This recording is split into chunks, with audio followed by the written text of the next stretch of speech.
उद्यान विभागाच्या रोपवाटिकेत चक्क हरिणांच्या शिंगांनी भरलेली पोती आढळून आल्यामुळे महापालिका आणि वन विभाग चक्रावून गेला आहे। त्याचबरोबर महत्त्वाची कागदपत्र सुद्धा जाळल्याचं निदर्शनास आलं आहे। महापालिकेच्या उद्यान विभागांतर्गत रोपवाटिकेत हरिणांच्या शिंगांनी भरलेली पोती आढळून आल्यानं एकच खळबळ उडाली आहे।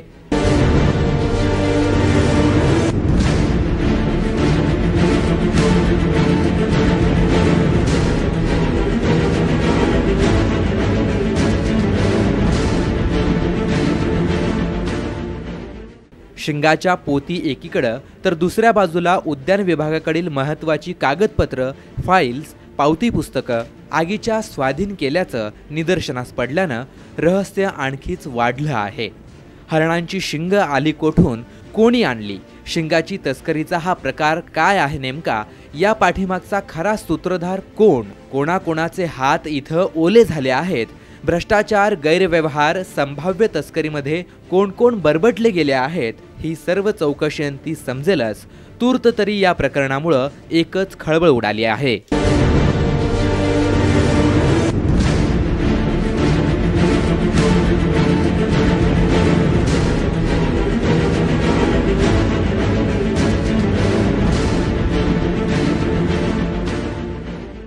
सामाजिक कार्यकर्ते पंकज चिंतरकर यांनी या सर्व प्रकारामध्ये मोठा घोटाळा असल्याचं मनोगत व्यक्त केलं। आपला उद्यान डिपार्टमेंटचा कोणताही कर्मचारी नाही, त्याचं कारण स्मार्ट सिटीकडून तिथं काम चालू आहे।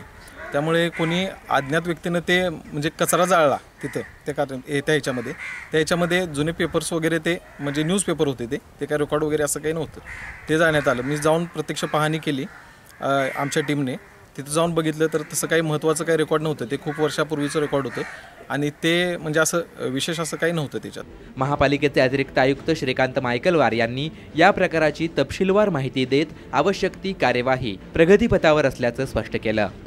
आज इथे तक्रार आली की नगरपालिकेचे रेकॉर्ड जाळलं जात आहे, तर त्याच्या अनुषंगाने तक्रार माहीत पडल्यानंतर इथं आलं। आता इथे काही प्रमाणात थोडासा जाळण्याचा प्रयत्न झालेला आहे हे दिसतंय, परंतु कर्मचारीचं म्हणणं आहे की आमच्याकडे इथे कुठला कर्मचारी उपलब्ध नाही आहे। स्मार्ट सिटीचं कामाच्या अंतर्गत हे जे काही रिनोव्हेशनचं किंवा विकासाचं काम चाललेलं आहे, तर त्याच्या अनुषंगाने इथे काही प्रयत्न झालेला आहे, तर अर्धवट स्थितीत पडलेलं रेकॉर्ड आहे आणि जाळण्याचा प्रयत्न केलेला आहे असं दिसतंय। संबंधित आमच्या कर्मचाऱ्यांनी सांगितलं की जे काही जाळण्याचा प्रकार वगैरे झालेला आहे ते तुम्ही गुन्हा दाखल करा आणि त्याच्या अंतर्गत दाखल झालेल्या गुन्ह्यावर तपासून जे काही रिझल्ट पुढे येतील ते करतील।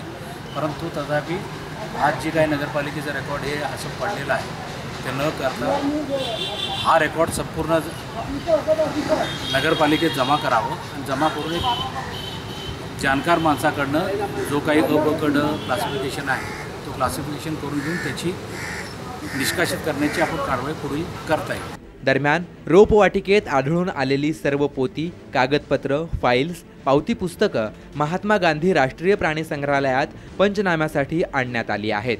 यामध्ये शिंग, सांगाडे, प्राण्यांच्या कवट्या, खोपड्या आढळून आल्या। या संदर्भात वनरक्षक रुपेश कांबळे यांनी अधिक माहिती दिली। हा सोलापूर महानगरपालिकेच्या उद्यान विभागाचं जुनं ऑफिस आहे आणि इथं आता मोठ्या प्रमाणात विकास कामांतर्गत स्मार्ट सिटी अंतर्गत ॲडव्हेंचर पार्कचं काम होतं आहे। त्यासाठी इथली झाडं वगैरे तोडून लॉन वगैरे लावण्याचं काम चालू आहे आणि इथं जुनं एक मोठं झाड आहे आणि त्या झाडावर हजारोच्या संख्येने फ्लाइंग फॉक्स म्हणजे वटवाघूळ म्हणतो आपण त्याला, त्याची वसतिस्थान आहे। त्या आज सकाळी लावलेल्या आगीमुळं ही वटवाघळं उडत होती झाडावरून, कारण खालून दूर झाल्यावर त्यांना त्रास होत असणार आहे, त्यामुळे साहजिकच उडत असेल। मी आग विझवण्यासाठी तिथं जाऊन बघितलं आणि बाजूच्या घागरीतून पाणी घातलं त्या आगीवर, तर त्यामध्ये महानगरपालिकेचे सगळे 2011, 12, 13ची पावती पुस्तकं आणि आपल्या झूचे काही त्या प्राण्यांचं खाद्य खरेदी केल्याचे टेंडरच्या फायली असे महत्त्वपूर्ण दस्तऐवज त्याच्यामध्ये जाळत असताना दिसली आणि तिथली लोक अजून बाजूचे इतर समोर पडलेला ढिगारा त्यातले एक गाठोड आणून टाकण्याचा प्रयत्न करून जाळायचा प्रयत्न करत होते। उद्यान विभागाकडील अतिशय जुने रेकॉर्ड्स आणि जुनी वर्तमानपत्र होती। महत्त्वाची फारशी कागदपत्र यामध्ये नव्हती। उद्यान विभागाचे अधीक्षक निशिकांत कांबळे यांनी ही माहिती दिली। आज रोजी माननीय DCF साहेब श्री बडगे सर यांनी दूरध्वनीवर मेसेज दिला की सिद्धेश्वर मंदिराच्या बाजूला जुनं वन उद्यानचं ऑफिस जे आहे महानगरपालिकेचं तिथे काही लोक कागद जाळून ह्यांना पोल्युशन करून वटवाघळांना उडवत आहेत म्हणून असा निरोप आला. आम्ही प्रत्यक्ष जागेवरती जाऊन पाहिलं. माननीय श्री शुभांगी कोरे मॅडम व इंगोले मॅडम यांच्या मार्गदर्शनाखाली आम्ही गेलो तिथे आणि तिथं कारवाई केली. तर तिथे आम्हाला हरणाची काही हाडं मिळाली जी जुनी होती, म्हणजे आपल्या महात्मा गांधी प्राणी संग्रहालयातली उद्यान विभागात जमा केलेली होती, पण ती फॉरेस्टकडे जमा नव्हती केली. त्यामुळे ती आज रोजी आम्ही पंचनामा जबाब करून ती उद्यानवाल्यांकडून आमच्या ताब्यात घेतलेली. प्राण्याचे सापडलेले अवयव, शिंग, कवट्या, खोपड्यांचा वन विभागातर्फे पंचनामा सुरू असल्याचं त्यांनी सांगितलं. वन विभागाकडील उपवनसंरक्षक प्रवीण कुमार बडगे, सहाय्यक वनसंरक्षक रमेश नागटिळक, वनरक्षक शुभांगी कोरे, वनिता इंगोले यांच्या मार्गदर्शनाखाली प्रत्येक पोत्यांचा पंचनामा करण्यात आला आहे. रोपवाटिकेत कागदपत्रांना लावलेली आग, शिंग, हाडं, सांगाडे आदी अवयवांनी भरलेली ही पोती हा नेमका प्रकार काय आहे? कोणतं गौड बंगाल यात दडलं आहे? नेमकं रहस्य काय आहे? या पाठीमागं मास्टरमाइंड कोण? याचा शोध कधी लागणार? अशा सर्व प्रश्नांची उत्तरं येणारे दिवसच देतील.